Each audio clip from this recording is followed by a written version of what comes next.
just know that you are enough. Right now, sunshine, you might be going through a lot of pain. Right now, sunshine, you might be going through a point where you have lost so much hope in your life. You have lost so much hope in relationships and getting a partner and getting married and maybe having kids and all that. But I just want to let you know that it is okay.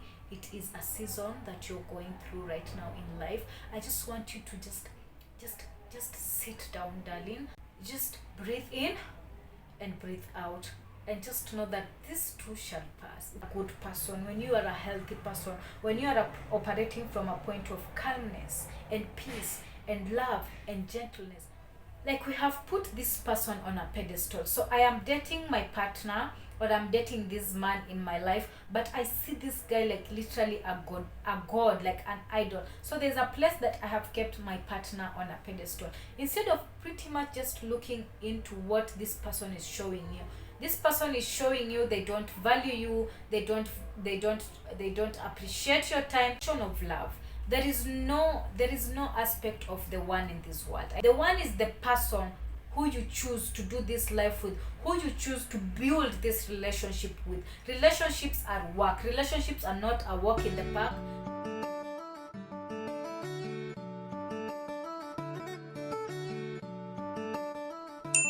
Sunshine, welcome or welcome back to my YouTube channel. If you're new here, welcome to the squad. If you're a returning subscriber, you're my friend, you're my best, and you don't even know it yet. So on today's topic entitled Choosing Yourself, I have my notebook here because honestly I have to get the points written down so that we can have how is it called, like a guideline on how we are delivering all these points. So the first topic that I chose to start this relationship series with is choosing yourself.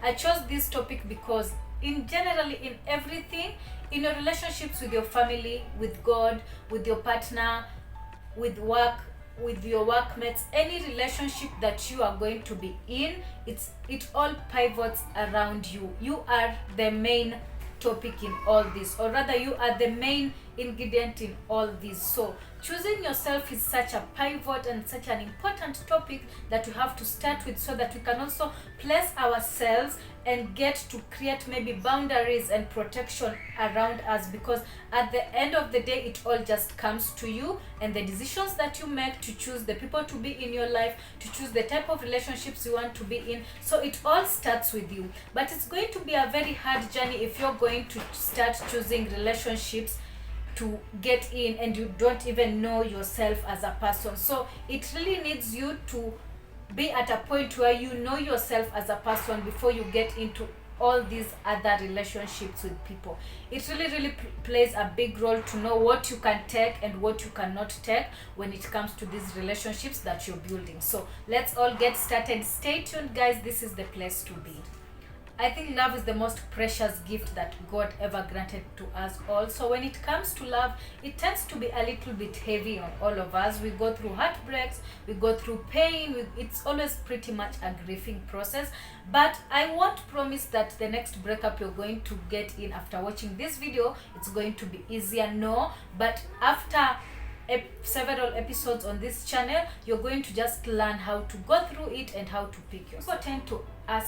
We tend to ask ourselves, now if you're talking about choosing myself, how am I going to start choosing myself? It's something that I pretty much don't know. It's something that I don't know where I'm going to start with. And the first point I want you to note is self-respect comes first. Self-respect comes before self-esteem. And what is self-respect? Self-respect is you saying you're going to do this thing at this particular time and you fulfill it by doing it. This is whereby you just set boundaries and rules to try and govern you when it comes to all these aspects of life.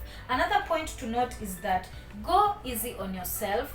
Give yourself grace. You know, I've come to realize one thing about we human beings. We give grace to other people, we give grace to our friends, we give grace to our family members, we give grace to our partners. But then when it comes to you, just one small mistake or one normal mistake that you have just tend to do like any other person, it really pulls you down. It really, like, you just start speaking so bad to yourself and you just speak bad words to yourself. The more you speak bad bad things to yourself, or the more you speak negative things towards yourself, you intercept them through your mind, and then now it's like you're manifesting them, and you will never feel enough, you'll never feel appreciated, because that is the energy that you give. When you start telling yourself, for instance, when you look at yourself in the mirror, and the easiest thing you can say is like, I'm so fat, I'm not pretty, I am, why do I don't look like these other people? So you start comparing yourself with people. So generally you're putting yourself down.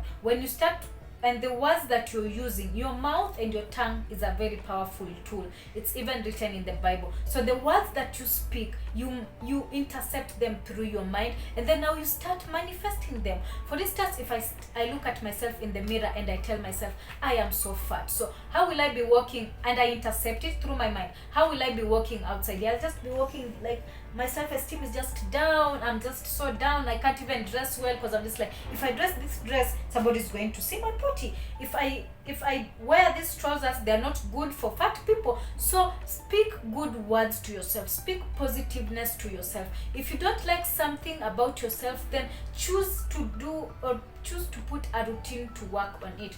For instance, maybe you don't love your body that much. You can start doing home exercises, just a little bit, one step at a time, and then maybe now you can move, now go to the gym, or maybe now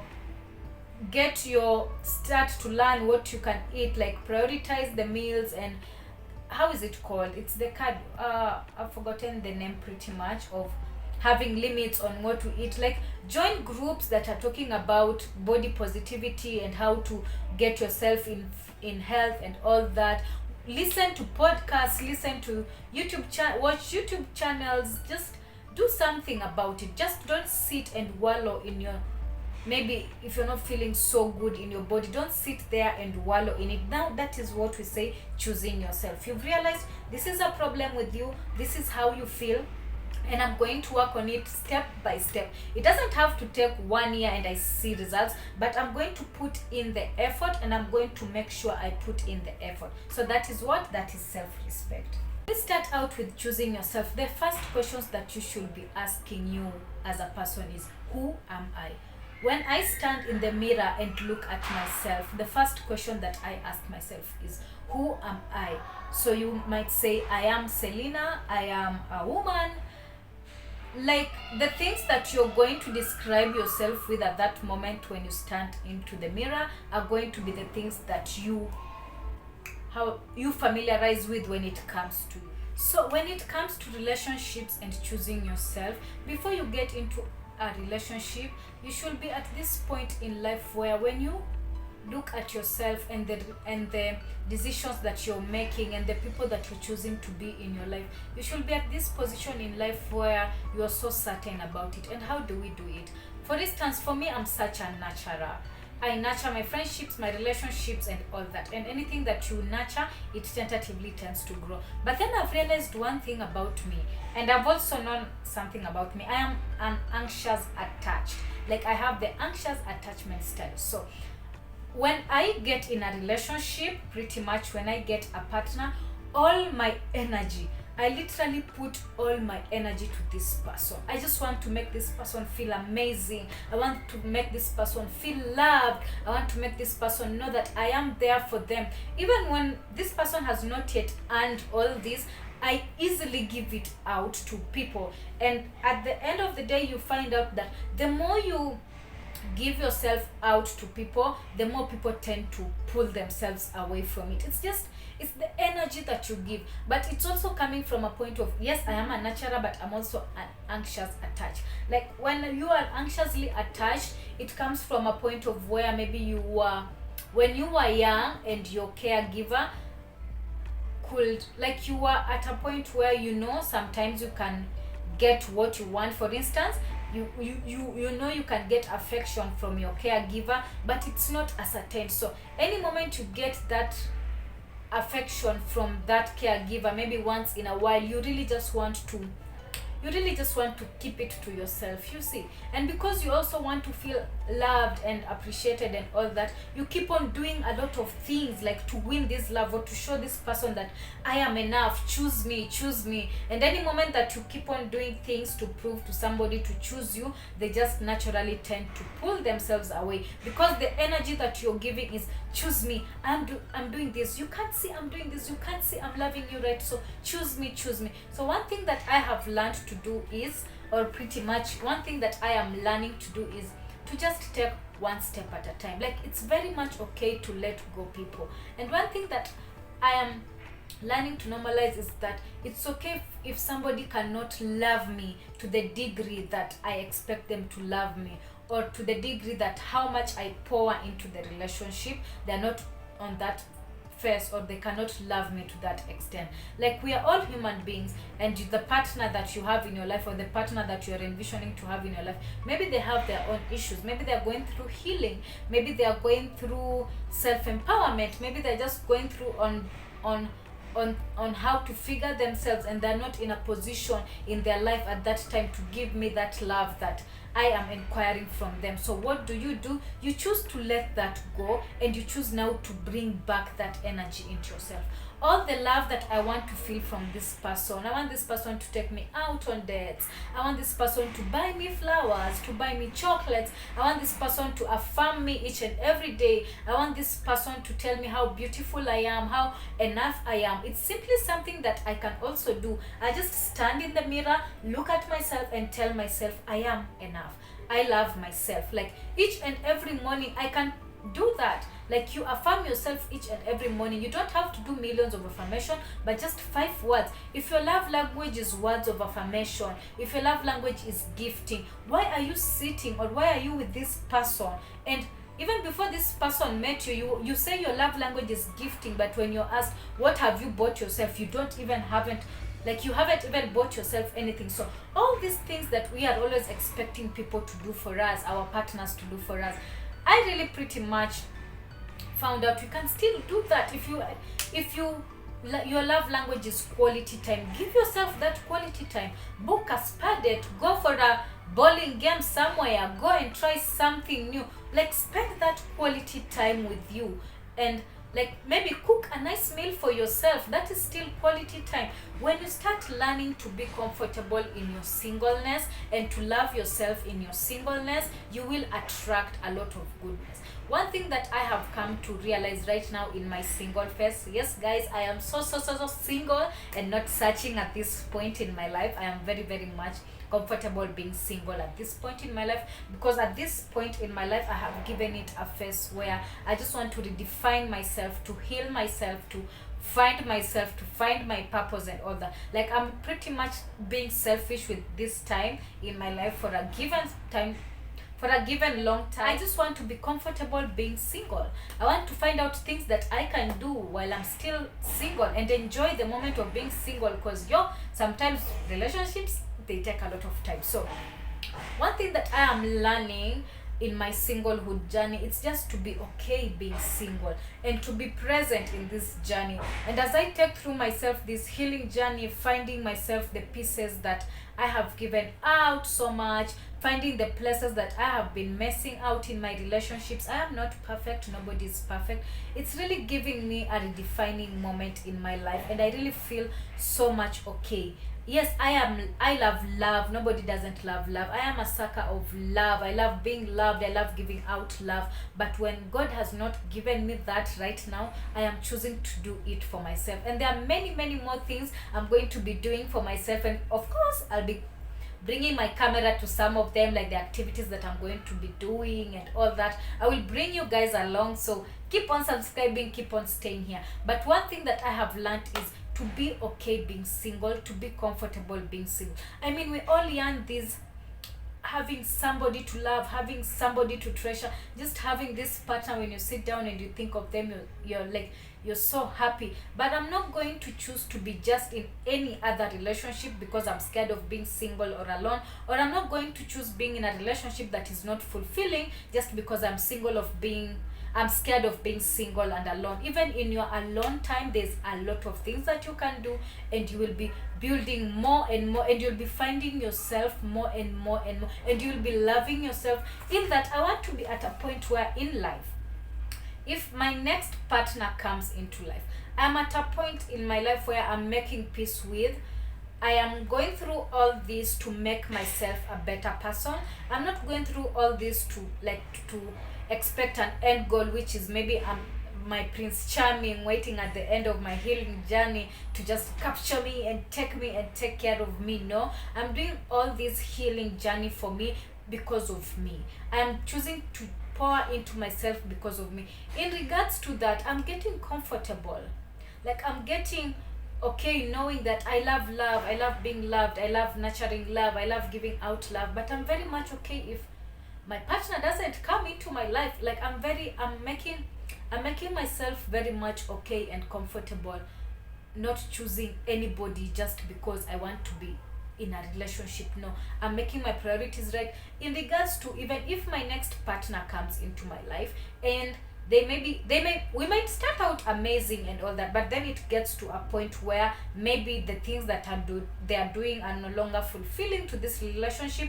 I want to be at a point where I can easily, and I mean easily, walk out of a relationship that is no longer fulfilling and no longer nurturing my heart. I mean, one thing I've learned about love is that when the foundation of love, there is no aspect of the one in this world. I mean, we are always here saying like, I can't wait for the one for me, I can't wait for Mr. Right for me, I can't wait for this person that I'm going to do life with together and all that. But trust me guys, there is nothing like the one. That's one thing I've come to realize, and I'm normalizing that. There is nothing like the one. In regards to, if right now I am dating Deno and all my mind thinks that he is the one, and maybe he's just toxic or he's doing these things that are not fulfilling to me, but because in my mindset I've already settled on Dennis as the one for me, and all these other things or all these other everything that he's doing is just pretty much showing me this is not the person for me. But because in my mind I've said that this is the one, you find yourself pretty much fighting for this relationship to make it work, because in your mind you tell yourself this is the one. But the aspect of the one just comes in when and you choose to come together and choose to work on this relationship to make it a better and a long-term relationship for us all. So the aspect of the one is the one pretty much is the one who stands the test of time. The one pretty much is the person that who comes into your life or you come into their life, and you set the foundation of how this relationship is going to work from the word go. Like this. So pretty much the aspect of the one is the person who you choose to do this life with, who you choose to build this relationship with. Relationships are work. Relationships are not a walk in the park.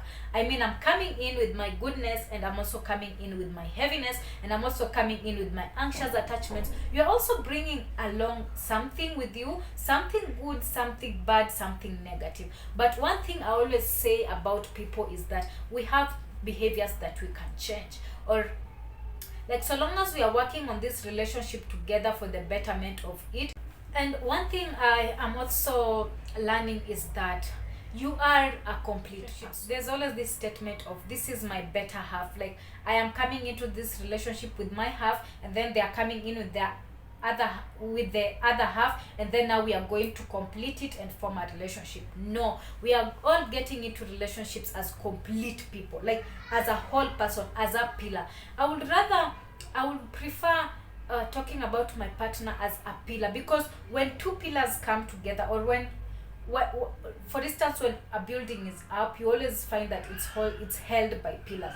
So in our relationship, we are the two pillars that come in. We are coming in as complete people, not a half a person and a half a person. No. And that's why it's so important to know yourself before you choose to now invest in being in a relationship with somebody. So you're coming into this relationship as a complete person. What I'm learning in this life nowadays, I'm normalizing to lead my life in vulnerability. For instance, when you take ownership of yourself, you know there are parts of life where you're just pretty much doing yourself wrong. For instance, let me use pretty much an example that is there. You trust easily. When you get into a relationship, for instance, a new relationship, you trust these people easily. Like, let this person earn that trust. That is one thing that I am learning. Let people earn your trust, let people earn your time, let people earn your energy. Another point when it comes to choosing yourself is that just know that you are enough. Right now, sunshine, you might be going through a lot of pain. Right now, sunshine, you might be going through a point where you have lost so much hope in your life. You have lost so much hope in relationships and getting a partner and getting married and maybe having kids and all that. But I just want to let you know that it is okay. It is a season that you're going through right now in life. I just want you to just sit down, darling. Just have a seat. Just breathe in and breathe out, and just know that this too shall pass. It's not going to be a lifelong season for you. All seasons come into our life. We have different seasons in our lives, and this season is just a season where you are low, or this is just a dark season for you, but it is going to pass. And that's why I've chosen to start these episodes on relationships and love and all that. Just learn to choose yourself. Like, how much you invest and instill in you through maybe you building your spiritual journey, maybe through building your mental health journey, is the nourishment that you give yourself. The more you nourish yourself, the more you find your purpose in life, the more you find your place in life with God, the more you, whatever you feed your mental health, it's also the energy that you're going to put outside there. It's the energy that you're going to put outside there, and that energy is what will attract goodness to you. When you are a good person, when you are a healthy person, when you are operating from a point of calmness and peace and love and gentleness, trust me, that is what you will attract. But when you are operating from a point of brokenness and from a point of just giving up in life, from a point of not feeling enough, from a point of always just beating yourself down and beating yourself down, that is the energy that you will give outside there, and trust me, that is all that you will attract. That it's very much okay to be in the season that you're going through right now in life. It's just a season of redefinition, and it's just a learning curve for all of us. I mean, we all love love. I love love. I love the aspect of love. I love the aspect of just having my partner and we are doing all this together and all this, but I have chosen not to be the person who is just going to be in any other type of relationship just because I want to give out love and I want to show love to people who are not even worth receiving that love. So what I have decided is to just take all this goodness and all this positivity that I try to put into people and now put it into myself. I'm creating boundaries. I'm learning to create boundaries when it comes to relationships. I'm learning to take relationships one step at a time. I am learning to learn people before I bring them closer to me, or I'm learning not to let people I'm just learning not to easily trust people. People outside here, mama, people outside here, sunshine, are not good. People are healing from a lot of things, and hurt people hurt others. People are just going through a lot in life, and because of your goodness and your light and the light that you shine upon them in their life, they will just tend to like kuinyonya, watanyonya ule mwangaza wako wote, and you'll just remain a walking corpse. So learn to protect yourself, choose yourself, prioritize you, treat yourself, be your own best friend, choose self-respect over self-esteem. And self-respect is pretty much committing to do what you have assigned yourself into, or what you have set your mind on to doing. And I think nowadays I've got to a point where I'm honestly normalizing therapy. If you are in Kenya right now, yes, therapy can be a little bit expensive, but let's learn to nourish our mind. Like what we give our mind is what we will absorb it. But if you can afford therapy, darling, it's very much okay to go through therapy. It's very much okay to come and learn yourself. I mean, we have all gone through a lot in life. We have childhood traumas, and and one thing I've come to realize about is that our childhood traumas pretty much affect the partners that we are choosing to do life with, people we are choosing to date, and all that. So we have childhood traumas, we have things that we have gone through as children that we never wish we had gone through, but now we have learned better. And we are in this era where there's a lot of knowledge on a lot of things. So let us just learn to find ourselves, and where this fear of abandonment comes from, or where this anxious attachment style comes from. And it's just going to better you as a person, it's going to better your day-to-day activities. Until next time, for sure guys, it's your girl Miss Fina, and I hope you get some points here. I'm pretty much starting out this session, so I know I might not be perfect at it, but as time goes by, we are going to be amazables on this. But kindly stick by, remember to like, share and subscribe. You're my friend, you're my best, and you don't even know it yet. Until next time, au revoir.